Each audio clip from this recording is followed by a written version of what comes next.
Welcome. Everybody come welcome. Welcome to the party come welcome. समष्टि अर्थशास्त्र की विशेषताएं। Characteristics of micro economics.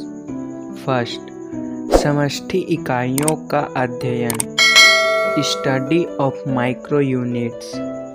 समष्टि अर्थशास्त्र में समष्टि इकाइयों जैसे राष्ट्रीय आय, कुल उत्पादन, कुल रोजगार, सामान्य कीमत स्तर आदि का अध्ययन किया जाता है।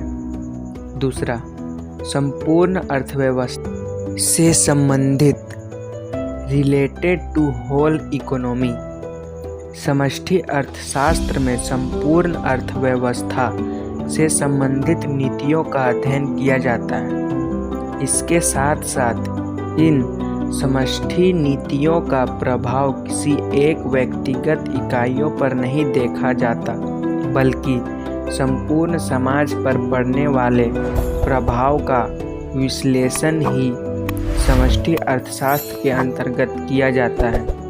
तीसरा, समष्टि आर्थिक चर, माइक्रो इकोनॉमिक वेरिएबल।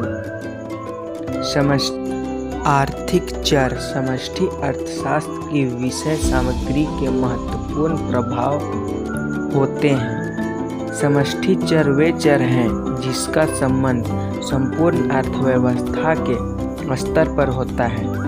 कुछ महत्वपूर्ण समष्टि आर्थिक चर हैं: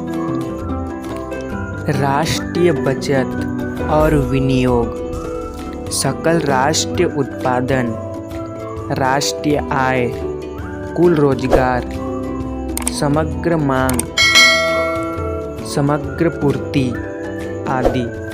चौथा, समष्टि उपकरण, माइक्रो टूल्स, विभिन्न उद्देश्यों की पूर्ति के लिए समष्टि अर्थशास्त्र में जिन साधनों उपकरणों का उपयोग किया जाता है उन्हें समष्टि उपकरण कहते हैं।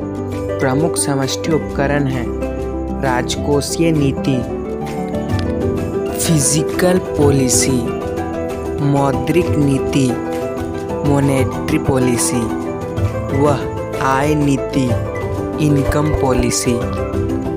इस प्रकार यह पाठ समष्टि अर्थशास्त्र की विशेषताएं यहीं पर समाप्त होती है। धन्यवाद।